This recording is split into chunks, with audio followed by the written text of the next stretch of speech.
शिक्षा का पूरे नगर पंचायत में अभाव है। यहाँ कोई इंटर कॉलेज नहीं है। इंटर कॉलेज टोड़ी फतेहपुर से 5 किलोमीटर 8 किलोमीटर दूर है। गाय के मारे किसान सो नहीं पा रहा है।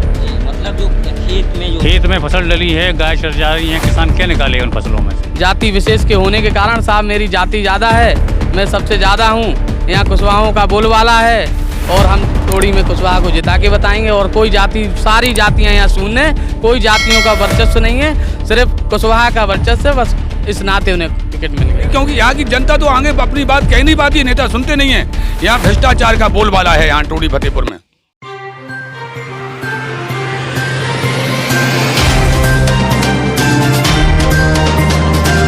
नमस्ते, मेरा नाम है धर्मेंद्र, आप देख रहे हैं न्यूज़ तंत्र।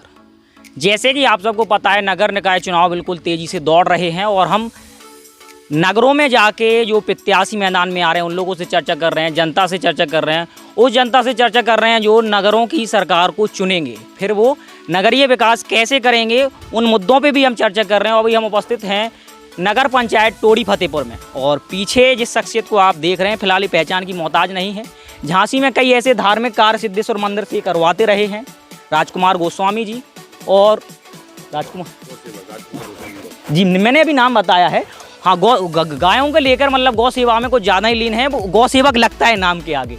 इनसे हम चर्चा करेंगे। और ये पहले बीजेपी के कट्टर नेता रहे हैं आज 2 दिन तक, मतलब इससे 2 दिन पहले तक। और आज क्या स्थिति है, निर्दलीय इन्होंने पर्चा दाखिल कर दिया है, निर्दलीय चुनावी मैदान में है। इनसे चर्चा करेंगे ऐसी क्या स्थिति बनी कि निर्दलीय लड़ रहे हैं। तो पहले तो ये बताएं सर कि आप कट्टर नेता बीजेपी के, फिर ऐसा क्या हो गया कि निर्दलीय पर्चा भर दिया? धन्यवाद। जो आप हमारे टोड़ी फतेहपुर में जनता की आवाज़ लेने के लिए आप पधारे, इसके लिए मैं बहुत बहुत धन्यवाद देता हूं इस चैनल को। मैं भारतीय जनता पार्टी से अपना निर्दलीय भारतीय जनता पार्टी को छोड़कर निर्दलीय प्रत्याशी के रूप में इसलिए खड़ा हुआ हूं क्योंकि पार्टी ने चेहरा देख के और योग्यता देख के टिकट नहीं दिया है। एक जातवाद पे टिकट दिया गया है। जातवाद से कोई विकास नहीं होता है, जातवाद से एक विवाद होता है। इसलिए मैं नगर के विकास के लिए अपना निर्दलीय रूप प्रत्याशी के रूप में मैं जनता के सामने खड़ा हुआ हूँ। ये वही स्थिति बन गई है जो झांसी में बनी हुई है। राजू किरण बुक सेलर का नाम कटा और वहाँ वो बागी तरीके से उतर आई हैं, वो भी चुनाव लड़ रही हैं। वहाँ भी भाजपा को कई समस्याओं का सामना करना पड़ेगा। जैसे कि वही स्थिति टोड़ी फतेहपुर में बनी हुई है। तमाम इनके समर्थक यहाँ मौजूद हैं।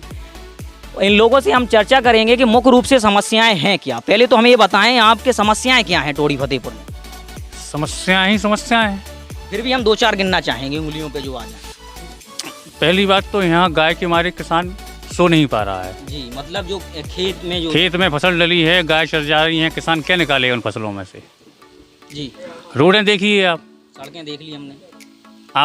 आपकी गाड़ी कैसे निकल रही है, कहाँ निकल रही है, आप देख चुके हैं। और हमारे पूर्व चेयरमैन हैं जो, उनने क्या काम करवाया? कोई काम नहीं करवाया है। भाई साहब ने अपनी बात रखी। अब क्या है कि आप निर्दलीय, आपने पर्चा भरा है गोस्वामी जी, तो क्या होता है कि अब 2 दिन का अभी भी समय है, कई लोग पर्चा रिटर्न भी करेंगे, लौटाएंगे। तो क्या ऐसी कोई बीच में कोई ऐसी स्थिति तो नहीं बनेगी कि आपने बस समझौता हो गया तो फिर पर्चा आप रघुकुल रीत सदा चले आई, प्राण जाए पर वचन न जाई। मैंने जनता को एक वचन दिया था, क्योंकि मैं नगर में जब जनता के पास जा रहा था तो लोग कहते थे गोस्वामी जी अगर टिकट नहीं मिलेगा तो आप भक्त तो नहीं जाओगे, आप लड़ोगे तो नहीं। तो मैंने संकल्प लिया था कि नहीं, मैं जनता के बीच में रहूँगा और निर्दलीय प्रत्याशी के रूप में चुनाव लड़ूंगा। और जनता मुझे वहाँ पर पहुँचाती है तो मैं भारतीय जनता पार्टी का सिपाही हूँ और सिपाही रहूँगा। तो आपने पार्टी से बगावत नहीं की है, बस इस समय चुनाव लड़ रहे हैं, बस वही स्थिति है। इसके बाद पुनः चले जाएंगे बीजेपी? इसके बाद पुनः बीजेपी? जी। मेरा बीजेपी घर है, मेरा प्राण है बीजेपी। माननीय मोदी जी की नीति, योगी जी की नीति से तो कोई पूरी जनता वाकिफ है कि योगी जी क्या है। योगी जी हमारे जनता के बीच के हृदय हैं, मोदी जी। लेकिन यहाँ की जो कमेटी है जिला लेवल की, उसने इस टिकट को पैसों की दम पे बेच दिया गया है, जातवाद की दम पे बेच दिया गया है। रुपयों का नाम बड़ा सामने आता है, चाहे वो बसपा हो चाहे भाजपा हो, और विगत दिनों से चीज़ें देखने को मिल रही हैं। कल नामांकन स्थान पे थे तो वहाँ भी कई ऐसी चर्चाएं चली कि रुपयों का खेल हो रहा है। किस हद तक लगता है कि जैसे झांसी में जो टिकट हो गया उस पर भी बड़ा घमासान मचा हुआ है, सेम उसी प्रकार की घटना यहाँ हुई है? जी हाँ, उसी प्रकार की यहाँ घटना हुई है। क्योंकि राजू जो पार्टी ने टिकट दिया गया है वो अगली बार निर्दलीय प्रत्याशी के रूप में चुनाव खड़ा हुआ था और भारतीय जनता पार्टी के प्रत्याशी को हराने का काम किया था राजू कुशवाहा ने। अच्छा, जो अभी टिकट मिला है बीजेपी का राजू कुशवाहा को, वो पहले दूसरी पार्टी में थे, निर्दलीय? जी हाँ, कोई पार्टी में नहीं थे, उन्हें भारतीय जनता पार्टी को हराने का काम किया था। कितने समय से हैं राजू जिनको अभी टिकट मिला, कितने समय से हैं बीजेपी? राजेंद्र कुशवाहा और राजू जो हैं भारतीय जनता पार्टी में उनकी सक्रिय सदस्यता अगर मांगी जाए तो उनकी सक्रिय सदस्यता नहीं होगी। 15 वर्ष की भारतीय जनता पार्टी का संविधान है कि 15 वर्ष की सक्रिय सदस्यता का कार्यकर्ता हो उसको हम टिकट, उनकी सदस्यता देखी जाए कितनी है, क्या सदस्यता नंबर है, आप जिला से लेके प्रदेश मुख्यालय तक पता लें, कहीं सदस्यता नहीं है। तो किस हिसाब से टिकट मिली? बस एक जाति विशेष के होने के कारण साहब मेरी जाति ज़्यादा है, मैं सबसे ज़्यादा हूँ, यहाँ कुशवाहों का बोलबाला है और हम तोड़ी में कुशवाहा को जिता के बताएंगे। और कोई जाति, सारी जातियाँ यहाँ शून्य, कोई जातियों का वर्चस्व नहीं है, सिर्फ कुशवाहा का वर्चस्व, बस इस नाते उन्हें टिकट मिल गया है। ये कहानी वैसे ही हो गई जो बड़ा गांव और बरुआ सागर में होती है कि भाई कुशवाहा वोट बैंक ज़्यादा हैं तो टिकट भी पार्टियां उन्हीं के आगे ऑफर करती हैं कि आप टिकट रख लो भाई, आप हमें जिता। आप बताइए 2017 का निर्वाचन हुआ, नगर निकाय का, कुशवाहा को टिकट मिला, बरुआ सागर में कुशवाहा कितने जीते आप बताइए ना। निर्दलीय चाहे हमारे भारतीय जनता पार्टी से हो चाहे निर्दलीय हो, कितने कुशवाहा जीते? बिल्कुल नहीं, कुशवाहा को टिकट मिला है। हाँ मिला, अभी भी मिला, अभी भी कुशवाहा हारेंगे वहाँ के, मैं दावे के साथ कहता हूँ। इससे पहले ओमी कुशवाहा हैं तो वो निर्दलीय जीते, लेकिन वो तो जीत गए। आप भारतीय जनता, अमर सिंह का टिकट हुआ था, अमर सिंह भी पहले तो वो हारे हैं। आप किसी भी चुनाव को जाति विशेष ले जाके नहीं जीत सकते, एक जाति से कभी भी चुनाव नहीं होता। अगर चुनाव जीतना है तो सर्वजन का सम्मान चाहिए, सबका सम्मान में ही आपका सम्मान होगा, तभी आप चुनाव जीत सकते हैं। अगर किसी जाति विशेष और धर्म विशेष से आप अपने आप को जोड़ोगे, नस्तो नाबूद हो जाओगे। खुले शब्दों में बता दिया है कि टिकटों को लेके कितना हेर फेर है और हर एक के पहलू में सिर्फ रुपये नज़र आ रहा है। मूलभूत समस्याएं जैसे सड़क की इन्होंने बता दी, पानी की कोई समस्या है यहाँ पे? 5 साल से नल नहीं आ रहे साहब। फिर कैसी व्यवस्था हो रही है पानी की? कुआं से हो रही, नल जो सरकारी नल लगी उनसे हो रही, बस होगा नहीं। तो इसको लेके जैसे जो आपके इससे पहले जो चेयरमैन रहे उनके पास गए समस्या लेके, क्या कहते? नहीं गए हैं, समस्या की लाने लेके गए सो हाउ कह दी बस। काय की का ठेका काय के बंद हो गए, पानी के ठेका बंद हो गए। बेकार पानी उतर जाओ टो नहीं जाने, टो नहीं जाओ अब ठेका अब बंद हो गए। नहीं तो कहियो हमने आपको वोट दे के जिताओ है, आपकी गारंटी है हमारी समस्याओं को समाधान करवो, अगर आप नहीं कर पा रहे तो ऊपर तक अवगत कराओ तो क्या दिक्कत? तो अब हम का कह दे, चेयरमैन न जाओ अब ठेका बंद हो गए, नहीं समझ रही तो इस्तीफा दे दो, तो कैसा कहता? इस्तीफा ही हुआ है। अब तो चुनाव आ गए तो अब तो बात ही अलग है। इन नए 5 साल आप लोग जैसे चुनेंगे लोगों को, फिर इसके बाद नए नियम कानून बनेंगे। चलो पानी की समस्या होगी, सड़कें तो हमने देख ही ली अपनी आंखों से। और कोई स्कूल को लेके पहले कोई चर्चा कर रहा था कि स्कूल की बड़ी समस्या है, स्कूल की कैसी क्या समस्या है? ऐसा है भाई, सबसे पहले यहाँ चूँकि मनुष्य को जब आगे बढ़ता है तो शिक्षा बहुत ज़रूरी है। यहाँ शिक्षा का पूरे नगर पंचायत में अभाव है। यहाँ कोई इंटर कॉलेज नहीं है। इंटर कॉलेज थोड़ी फतेहपुर से 5 किलोमीटर 8 किलोमीटर दूर है। ना कोई डिग्री कॉलेज है। मैंने डिग्री कॉलेज के लिए माननीय बाबूलाल तिवारी MLC साहब से गुहार लगाई कि बाबूलाल जी मेरे यहाँ कोई कॉलेज नहीं है। उनने बाबूलाल जी ने मेरी बात सुनी और कहा कि गोस्वामी जी मुझे MLC का चुनाव जीत जाने दो, इसके बाद आपके टोड़ी फतेहपुर में डिग्री कॉलेज की स्थापना कराऊंगा। मैं बाबूलाल जी के पास गया इलेक्शन जीतने के बाद, तो बोले गोस्वामी जी मेरे पास समय नहीं है, आप वहाँ बना सकते हो, मेरी ज़मीन पड़ी है। मैंने नवरात्रि में डिग्री कॉलेज का भूमि पूजन करा के कॉलेज का काम शुरू कर दिया। GGIC कॉलेज के लिए मैंने बाबूलाल जी से गुहार लगाई कि हमारे यहाँ सरकारी कॉलेज खुल जाए। वो कह लगे मैं इसके लिए पहल करेंगे। आपके नेता तो यहाँ कोई बात करते नहीं है जिला लेवल पे, ना सांसद जी से ना विधायक जी से, ना कोई आंदोलन किया किसी नेता ने। आज तक माननीय सांसद जी के पास कोई यहाँ का स्थानीय नेता अपनी बात लेके नहीं जाता है, अपने स्वार्थ के लिए बात लेके जाता है, ना कि जनता की मूलभूत सुविधाओं के लिए जाता है। यहाँ शिक्षा का इतना अभाव है कि हमारा गांव परेशान है। हमारी कन्याएं इंटर के लिए कहाँ जाएं? ना कोई साधन है चलने के लिए, ना सड़क है, ना कुछ है। यहाँ पर बड़ा यहाँ तो अंधकार है।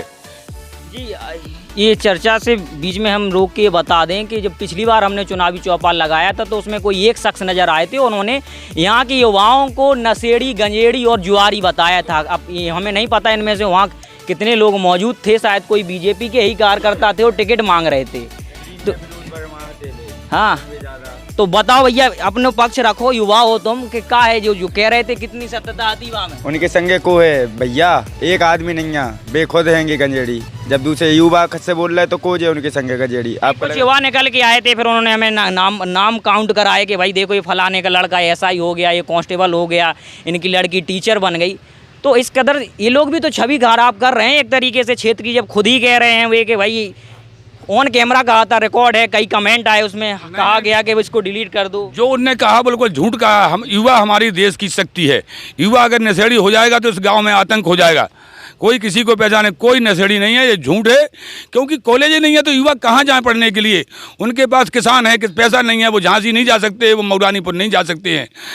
अरे भाई, नशेड़ी की बात नहीं है, नशा मुक्त की बात करते हैं। बात करिए शिक्षा की कि यहाँ पर शिक्षा हो जाएगी, यहाँ कॉलेज हो जाएंगे तो कोई बात नहीं। हमारा युवा शिक्षित होगा और नौकरी करेगा, आगे जाएगा पढ़ के। हालांकि मुख्य समस्याएं जो होती हैं, मूलभूत समस्याएं, वो तो चर्चा के दौरान क्लियर हो गई। और जो हमें जानकारी ना हो समस्याओं की, ऐसी कोई समस्या है आवास को लेके, या जैसे क्या है कि दलाली एक रूप में निकल के आ रही है कि भाई कोई आवास के लिए अप्लाई कर रहा है तो उसमें रुपए मांगे जा रहे हैं, ऐसी कोई समस्या है? क्योंकि आप आमजन भी इसमें बैठे हैं इनके समर्थक के अलावा। जी, समस्या ही समस्या है।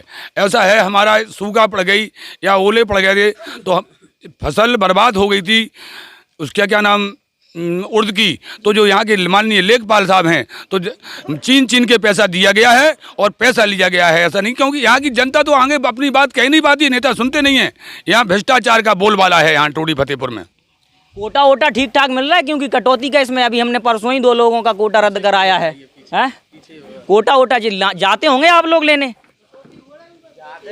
हाँ, कितना कट रहा? 2 किलो, मतलब 1 यूनिट पे कितना कट रहा? 1 यूनिट को तो पता नहीं यहाँ, लेकिन हम ले जात ना, घर में हमारे 3 यूनिट हैं। 3 यूनिट है। हाँ, तो 3 यूनिट के 15 किलो बन रहा हो। हाँ। तो 13.5-14 किलो देते हैं। शिकायत नहीं करा तुम लोग? अब करत तो कोई सुनता ही नहीं है। गूगल पे डालोगे डीएम, शिकायत करो तो कोटा कटवे को डर रहा। अच्छा, कोटा काट दें तो काहे पात्र नहीं है का? पात्र तो हैं, पर पात्र हो तो काहे को डर है? जब आप युवा हैं, आप ही डरेंगे तो पर हो गया काम। काफी कट गए, काफी जनन के काट दे, काफी जनन के काट दे, काफी कटे हैं इस बार कोटा कार्ड। वही से कितनी जगह मिलता है? कितने कोटेदार मारते हैं अपने यहाँ? वही 4-5 है, 4-6 है। सभी जगह ऐसा हो रहा है कि एक दो जगह ही? हर जगह हो रहा हूँ, सब जगह हो रहा, हर जगह काट रहे। 2-2 किलो नहीं तो अधिकारियों को अवगत कराते होंगे, कुछ तो रिस्पांस मिलता होगा। डाला था एक बार डीएम को, और ये पुराने आपके जो चेयरमैन साहब उनको अवगत कराया था? सबको बताया था। क्या हुआ फिर? भैया कोई नहीं सुनता यार, कोई सुनने वाला है क्या? सुना आपने देखा होगा इस गांव में कि कोई सुनने वाला है? नहीं है। क्या है, राजनीति सब करना जानते लेकिन करना नहीं जानते। नहीं, सुनाने की बात यह है कि जब हम अपनी समस्याएं नहीं जैसे आपका सुना, आप सुन के चले जाते, लौट के कोई जवाब नहीं मिला। नहीं, अगर आपको ये लग रहा है कि हम सुन के चले जाते हैं तो ये चर्चा खत्म होने के दौरान हम अभी आज सुबह की कॉल रिकॉर्डिंग सुनाएंगे। जो कोटेदार से हमारी बात हुई है वो खेत बिलाटी का मामला था। हम तो ऐसे ही घूमने गए थे जी, पूछ लीजिए कि किन से?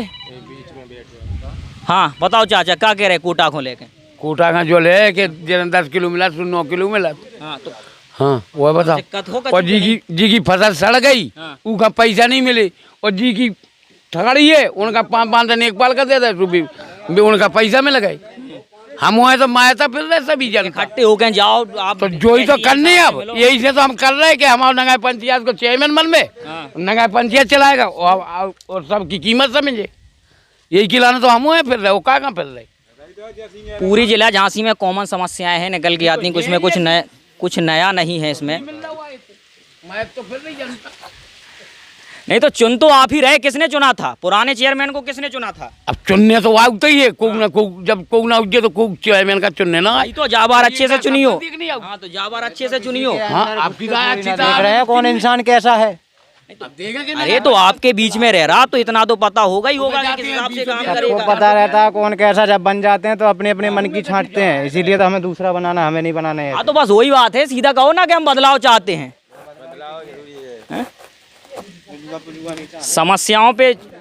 समस्याएं पूरी सामने निकल के आई हैं, समस्याएं अब ये जानना चाहते हैं कि अगर जी हाँ दादाजी क्या कह रहे थे? हमारे यहाँ बच्चे पढ़ने की बहुत दिक्कत है।